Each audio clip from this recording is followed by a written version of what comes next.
Hey everybody, Craig Warrack here with part 5 of my Secret Santa custom project for 2017, in which I'm making the One Punch Man villain, Krablante. In the previous episode you would have seen me research this guy, assemble him and then sculpt him, and now I'm going to get painting him. Hopefully this is the final step, so I better get priming and painting. Before I did that though, I disassembled the figure as much as possible, washed it in warm soapy water to get any dust and oil off it, dried it, then got to painting. First thing I'm doing is airbrushing Vallejo black primer onto the whole figure. Primer helps paint stick better to the figure and makes a good even base when you've got a lot of different surface types like I have here, with a few different plastics and sculpting materials. Once I've got it all primed black, I then prime a little less of grey and then a little less again of white on top of that at angles to give a quick shaded look. This helps me easily see imperfections in the sculpt, and I can also try out the articulation and see if this simple base paint job has any huge paint rub problems that I need to fix before moving on to something more colourful. Normally I have zero success when using the airbrush to apply colour and like to use brushes, but I persisted with this guy, particularly because of the amount of bare flesh. I find skin quite difficult to get smooth with a brush, so I kept on with the airbrush, thinned down some Citadel flesh tones and sprayed them on it the same way as I did with the primers, and I think it worked really well. I would then later paint the individual leg hairs with a brush. I then went back to the main body, mixing up a dark red and spraying that on, then adding highlights with a more orangey red and then yellow, and I hated it. I really didn't like this colour scheme, so I went back to square one, spraying the whole body again, but this time making it way more red, and this colour scheme worked much better for me. I used the airbrush for shading different reds and added yellow to the upper areas to highlight them, and I think this looked much better.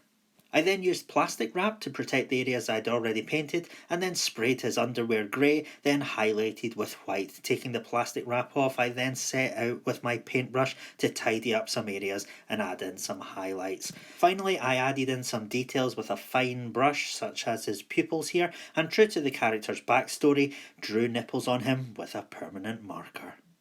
And that's Krablante all finished up, so his painting's all done, nipples and everything, and I've given him a coat with this Krylon UV resistant clear acrylic coating matte. It's a sealer. It was recommended to me by amazing custom artist Chris Serda, and it's worked really well. There were a few paint rub problems, but I've gone over, repainted them, coated them again, and just did my best to sort of limit those, and it's working out well. I'm impressed with that sealer. What else? His articulation all works very well, so I'm happy with that around the body. And his briefs come out, they're so white, his mother would be proud, wouldn't she? I think they look good, especially against the sort of more shaded legs and torso. They give this really cartoony, ridiculous feel, which is appropriate. His leg hairs there, all painted them individually. And they came out well as well. So he's articulating well and the paint rub's decent. Those legs were green, remember? So yeah, that's all looking pretty good. And that's, partly down to that sealer, but it's also down to all the work I did when I was dremeling and assembling the figure at the start, getting away all the plastic that would rub. His claws articulate. So that's good, and they turn there and everything articulates. Put his shoulder pads on.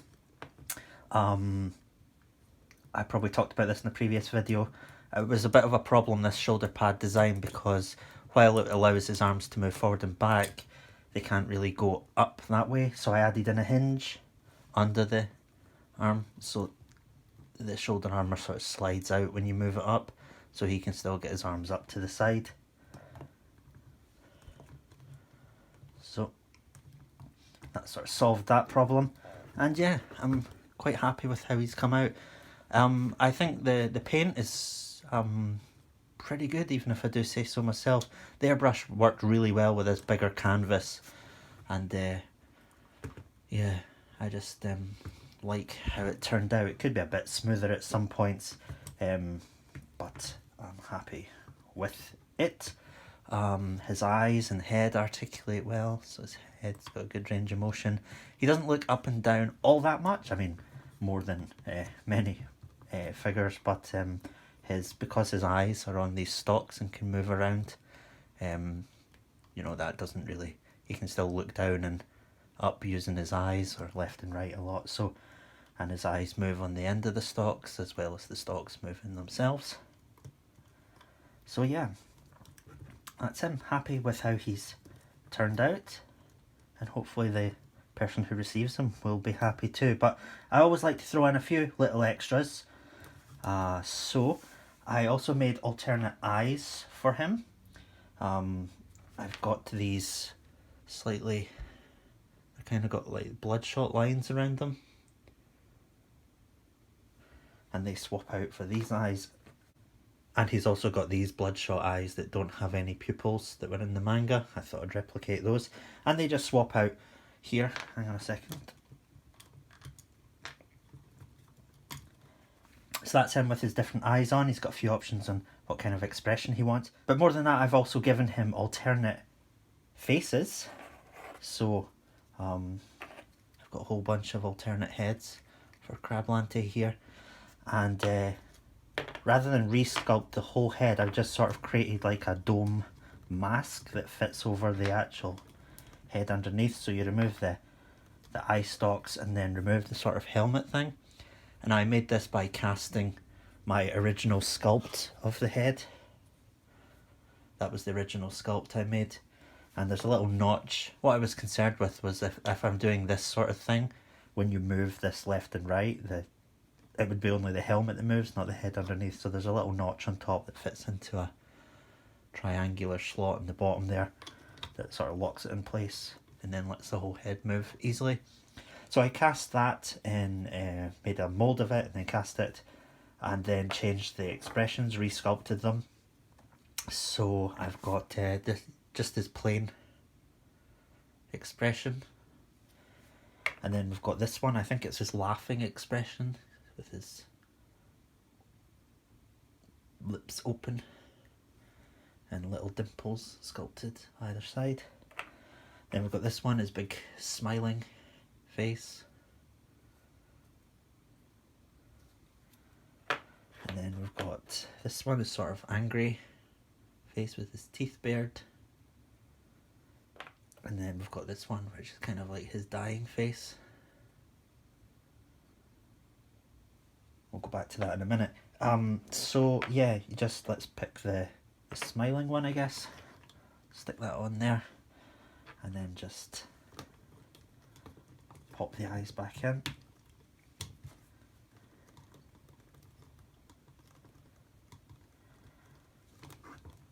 There we go. So yeah, he's got those alternate heads, which is neat. I thought Crablante had a lot of you know, sort of wild expressions in the manga, so I wanted to capture some of those. And I never know what kind of expression the Secret Santa guy actually wants his Crablante to have. I mean, that's his base expression, but it's quite emotionless.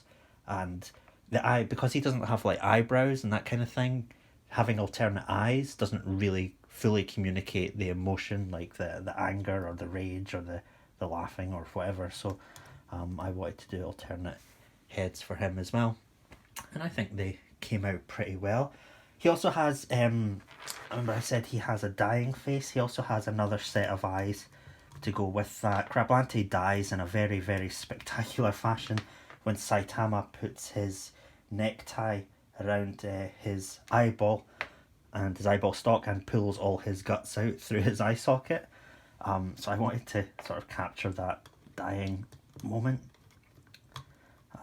So here's his death face, and also his eyes kind of roll back in his head when he's dying. So I've got that additional eye here. Oh, come on. There we go. So his eyes sort of, the pupil way up there, rolling back. Pop that in there. And then of course his eye getting pulled out. Got this eye.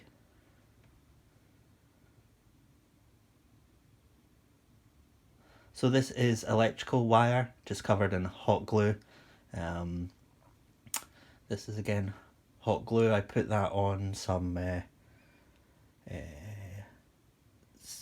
what do I want to say, tin foil, aluminum foil, and just sort of drizzled it out and then peeled the foil away and got this shape out of it, and then painted with Tamiya clear red and some other reds, just give it that gory feel.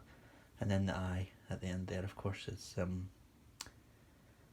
more bloodshot than the others would be, and it's a little bit posable. It is hot glue and electrical wire, so it does bend a bit, and that just pops in there.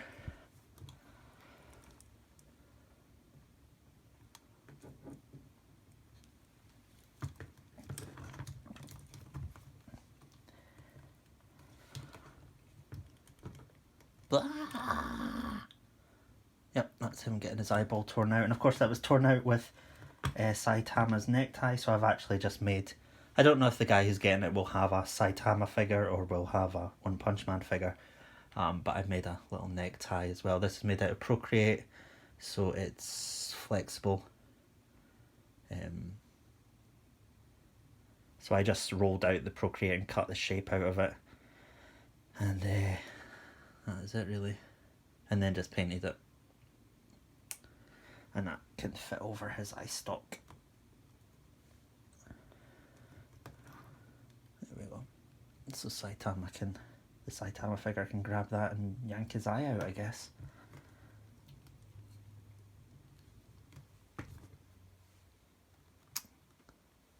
So that's him all finished up with all of his accessories.